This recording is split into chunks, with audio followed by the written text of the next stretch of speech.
Assalamualaikum warahmatullahi wabarakatuh. Perkenalkan, nama saya Rizka Deasari dengan NIM 2130205131. Saya dari Prodi PBID Universitas Islam Negeri Raden Fatah Palembang dengan dosen pengampu Ibu Yuli Asmalah Kurnia MA. Di sini saya akan mempresentasikan hasil tugas UTS Kewarganegaraan saya. Baik, langsung saja ke soal pertama, yaitu jelaskan hakikat kewarganegaraan. Hakikat kewarganegaraan merupakan suatu upaya yang terencana dalam kehidupan bangsa dan juga untuk warga negaranya memiliki pola pikir yang cerdas, kritis, sikap yang demokratis, serta memiliki karakter seperti yang diamanatkan oleh Pancasila dan Undang-Undang Dasar 1945. Dengan memupuk jati diri dan moralitas bangsa sebagai dasar pelaksanaan hak dan kewajibannya dalam membela negara, kehidupan, dan kejayaan bangsa dan bernegara akan terlaksana dengan baik. Jadi, maksudnya di sini berarti kita sebagai warga Indonesia harus cerdas dalam berpikir kritis, sikap yang demokratis dalam bermasyarakat, tapi tetap menerapkan Pancasila dan Undang-Undang Dasar 1945 agar hal tersebut akan berjalan dengan sisi yang positif.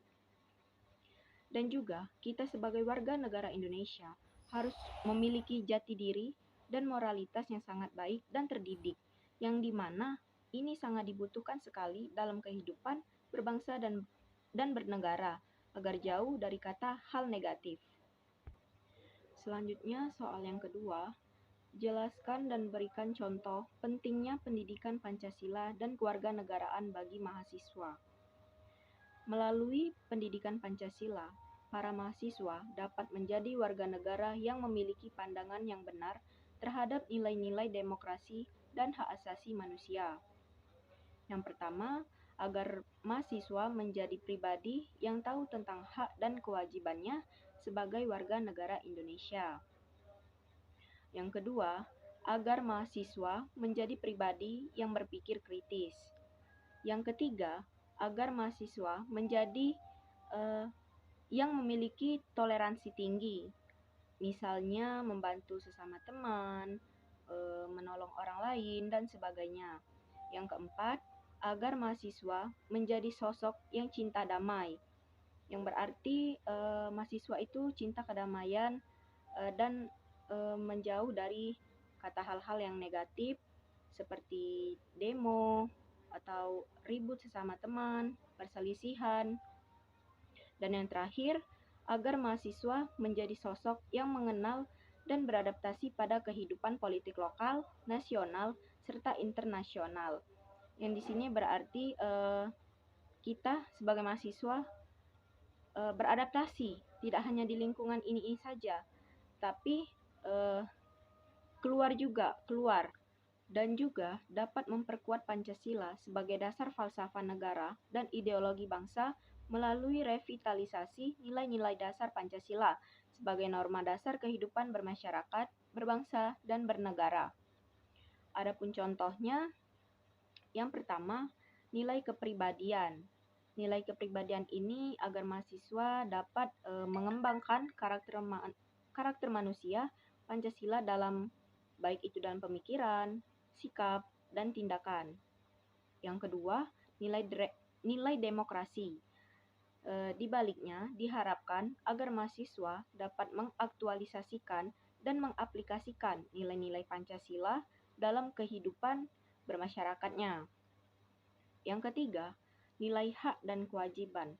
Di sini berarti kita sebagai warga negara Indonesia harus mengetahui hak apa saja yang ada di dalam Indonesia ini dan kewajiban kita sebagai warga negara Indonesia.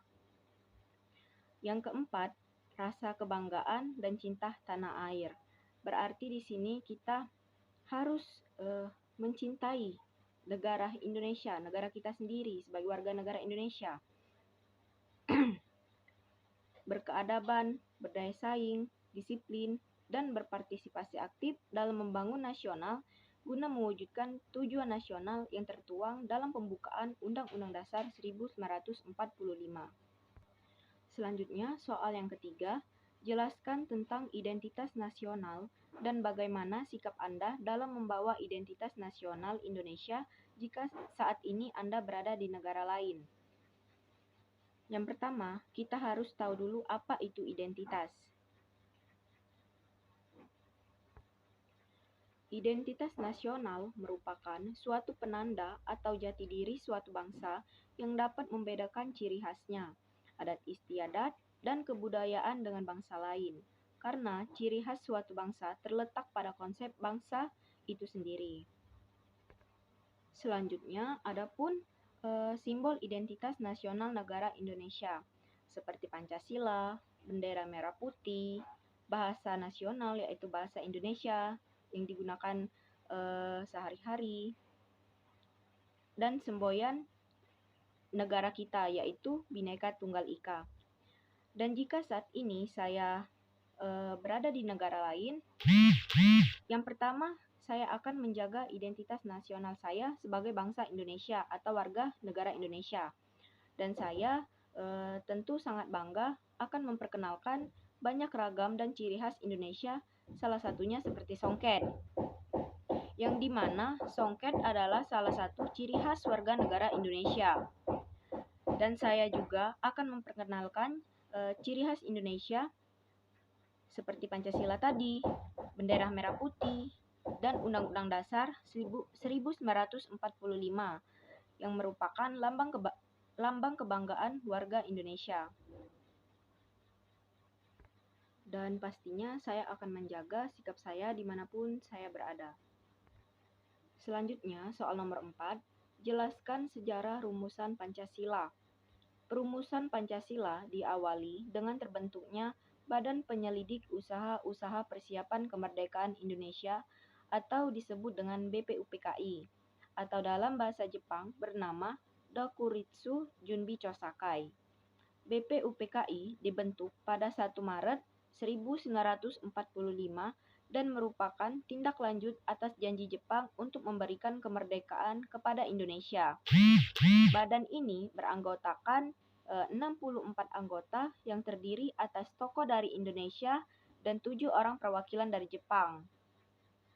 Ketua BPUPKI adalah Dr. Rajiman Weddiodiningrat dan 2 wakil ketua, Suroso dan Ichibangase Yoshio dari Jepang.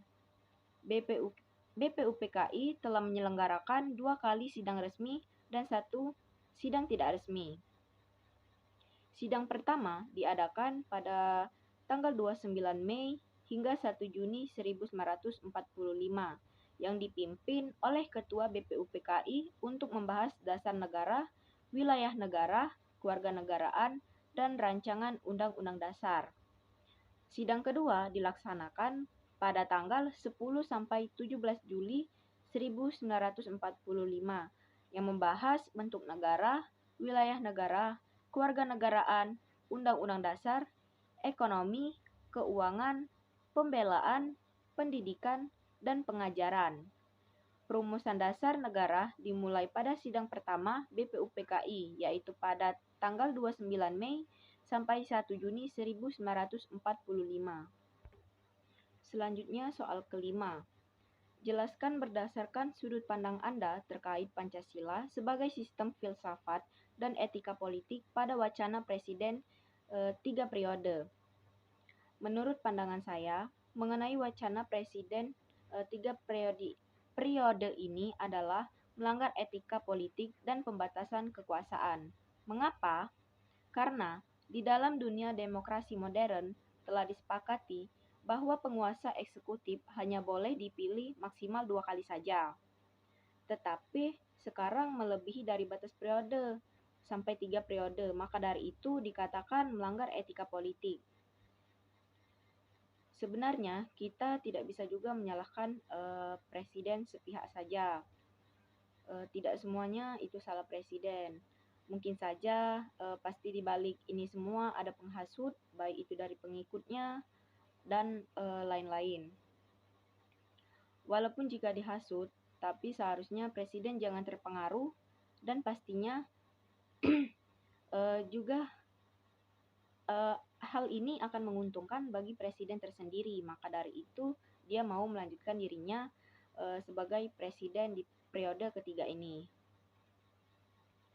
Jika dipikir juga, seharusnya presiden itu tahu batasan jabatannya. Cukup 2 periode saja, bukan malah melebihi dari batas jabatannya. Itulah yang menyebabkan para mahasiswa turun demo ke lapangan.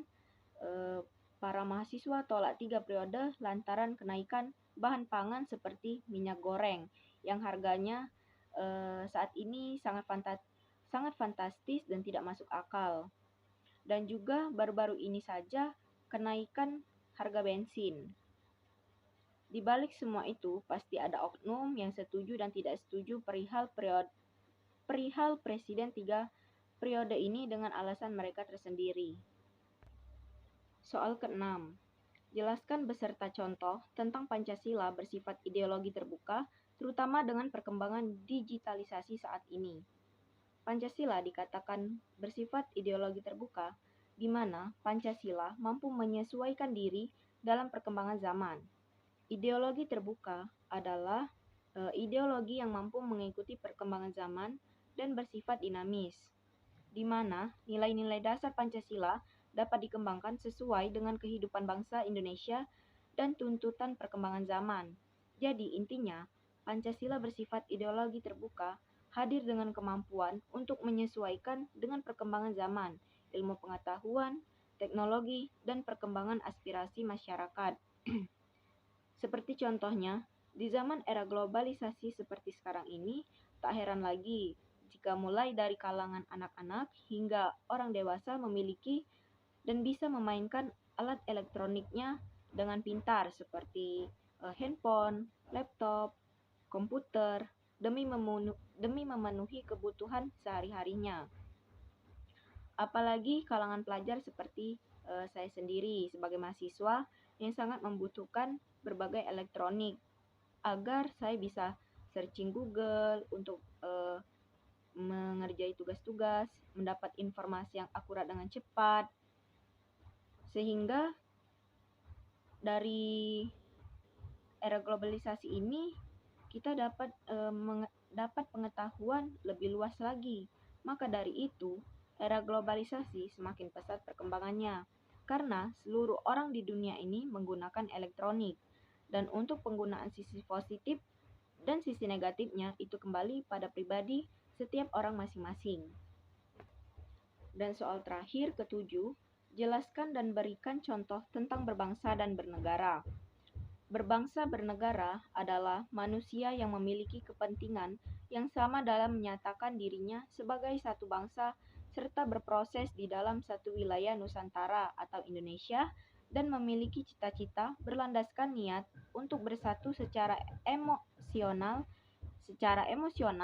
dan rasional dalam membangun rasa nasionalisme dalam sikap perilaku antar yang berbeda, ras, agama, asal keturunan, adat-adat istiadat, kebiasaan, bahasa, dan sejarah, dan perbedaan lainnya.